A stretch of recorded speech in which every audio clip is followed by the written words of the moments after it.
Jasmine, we're going to read a story together. It's called The Tale of Three Trees.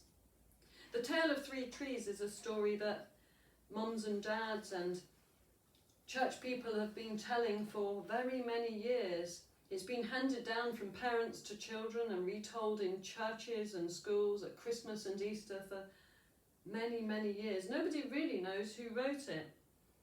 It's not in the Bible.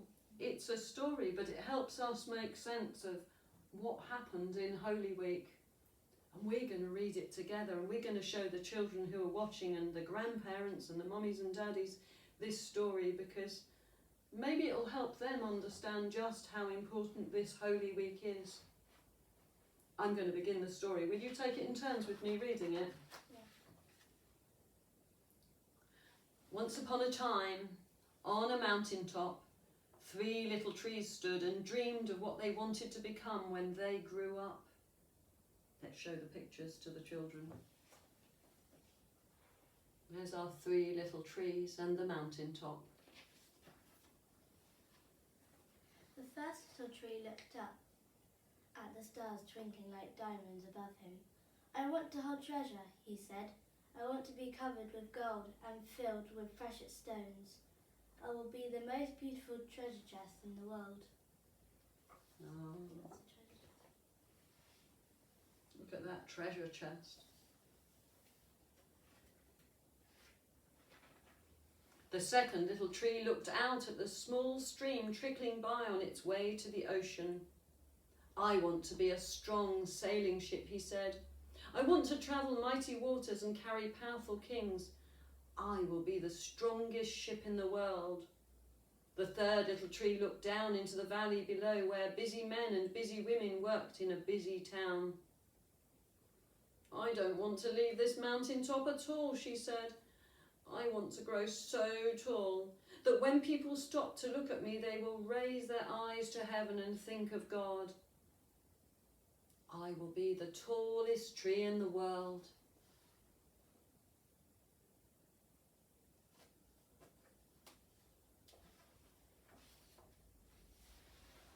Years passed, the rains came, the sun shone, and the little trees grew tall. One day, 3 woodcutters climbed the mountain. Oh, they've got axes. I wonder what those 3 woodcutters are going to do to the tree, Jasmine. Do you know? We're going to cut them. You think they're going to cut the 3 trees down? Let's read on and find out. The first woodcutter looked at the first tree and said, "This tree is beautiful, it's perfect for me." With a swoop of his shining axe, the first tree fell. Now I shall be made into a beautiful chest, thought the first tree. I shall hold wonderful treasure. The second woodcutter looked at the second tree and said, "This tree is strong, it's perfect for me." With a swoop of his shining axe, the second tree fell. Now I shall sail mighty waters, thought the second tree. I shall be a strong ship fit for kings.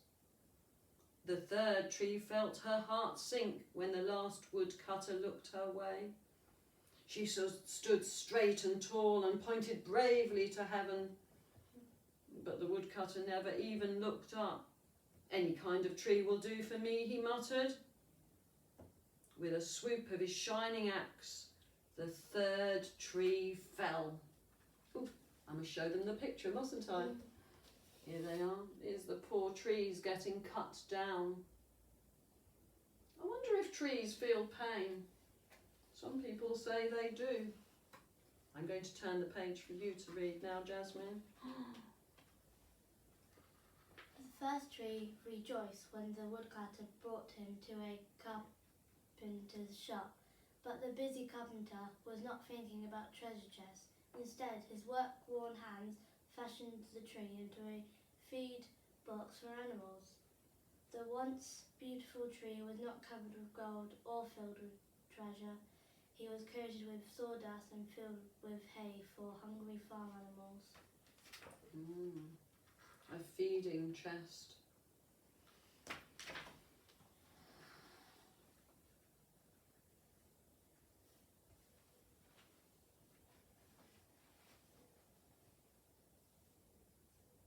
The second tree smiled when the woodcutter took him to a shipyard, but no mighty sailing ships were being made that day.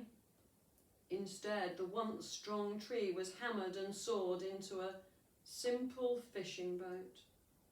Too small and too weak to sail an ocean or even a river, he was taken to a little lake. Every day he brought in loads of dead, smelly fish.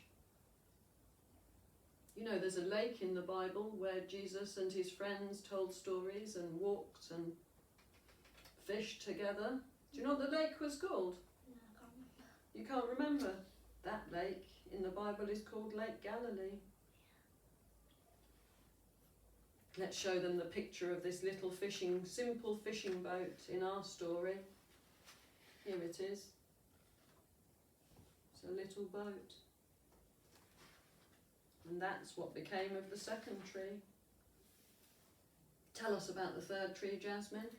The third tree was confused when the woodcutter cut her into strong beams and left her in the lumberyard. What happened? The once tall tree wondered. All I ever wanted to do was stay on the mountain top and point to God. Show them the wood. The tree's been cut down now and made into wood beams. That's the end of our third tree. Many, many days and nights passed. The three trees nearly forgot their dreams, but one night golden starlight poured over the first tree as a young woman placed her newborn baby in the feed box. I wish I could make a cradle for him, her husband whispered. The mother squeezed his hand and smiled as the starlight shone on the smooth and sturdy wood. This manger is beautiful, she said. And suddenly the first tree knew he was holding the greatest treasure in the world. It's a baby.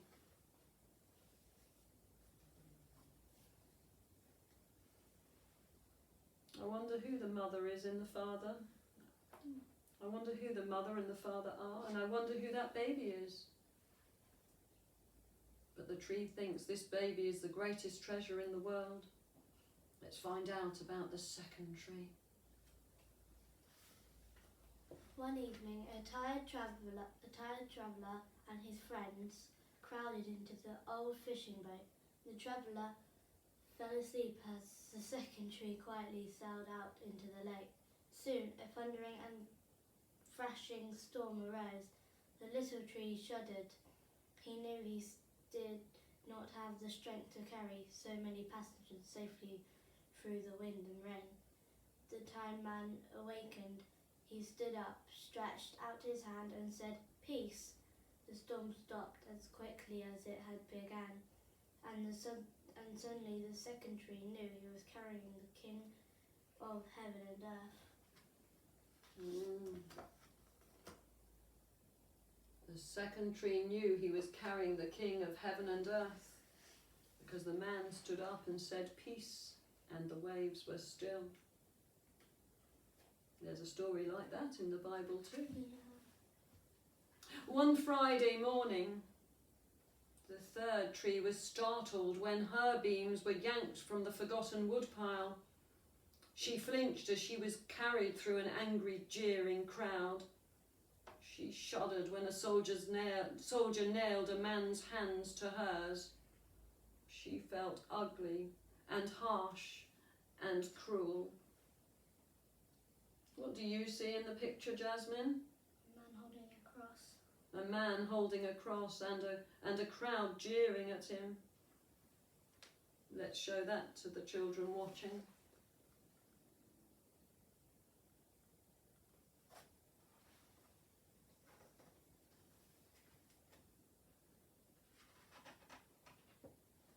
You're going to read the last bit. But on Sunday morning, when the sun rose and the earth trembled with joy beneath her, the third tree knew that God's love had changed everything.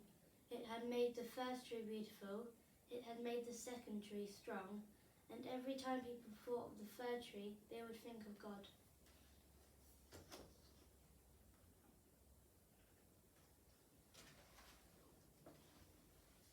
And every time people thought of the third tree, the tree that was made into a cross, whose shadow is on the hill,